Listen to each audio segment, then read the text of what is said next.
The GRS-850DBL mounting system is designed to work with single bass drum setups all the way to double bass drum setups.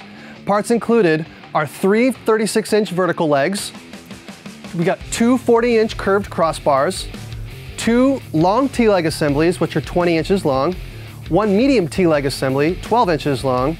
Then we have 2 stackable right angle clamps, 2 standard right angle clamps, and 4 multi-clamps. Also, there are 4 hinged memory locks that pair up with each of the multi-clamps to memorize positioning. And then we have 4 pairs of slip-on memory locks to pair up with all the right angle clamps to memorize positioning.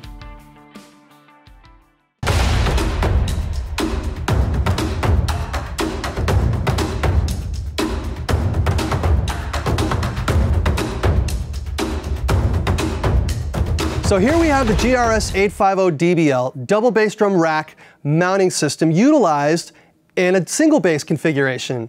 All I did was just reorganize the clamps and bars and how they're connected together, and voila, now I have a 2-sided single bass rack setup. So this rack only comes with 4 multi-clamps. And I designated these multi-clamps to hold my 10 and 12-inch rack toms right over the bass drum. And then the other 2 multi-clamps are for holding my ride cymbal and my secondary right crash. Now, I have 3 more crashes that I set up and a no-leg hi-hat stand that I had to attach to the rack. So I had to use 2 more styles of clamps. So for my left and right main crashes, I mounted right out of the vertical legs using the SC-RBA, which is a fitting that fits right over the top of the vertical bar and allows you to turn the vertical bar into cymbal stands. Then out of the back leg, I'm using the same fitting to hold my china. Now, the no-leg hi-hat stand is mounted directly to the front leg of the rack, so I use just a standard multi-clamp, the SC-GRSTLA, which I had to add extra because it didn't come with it. And to connect it to the rack, I used the SC-EA100, which is an extender arm with a rotating grabber clamp. Now I've got a no-leg hi-hat stand that's locked into place.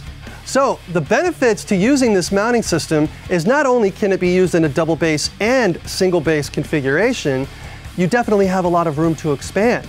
Since I mounted these 2 crashes right off out of the front legs, I still have other room to add more splashes or some electronics if I need to. My whole right side, I still have room on the crossbar to mount other crashes and electronics and maybe another drum or 2 to expand my setup. I can also add another side extension to make it a 3-sided rack if I need more accessories on my left-hand side. Another benefit is the footprint.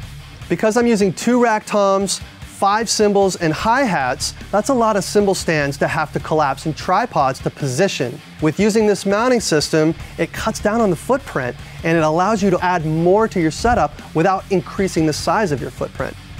Another benefit to using a mounting system like this is that when you're using cymbal stands, you have to spend a lot of time positioning and tearing down and collapsing things and putting them in bags and taking them into the car. With a mounting system like this, you don't have to position anything. Everything is already set up because it's memory locked. All you're doing is disconnecting 3 or 4 clamps and it goes right into a bag, and then you take it out of the bag and it goes right together the same way every single time. Your cymbals are in the same place and your rack toms are in the same place, your electronics are in the same place, and all you have to do is focus on what you're going to do next with playing.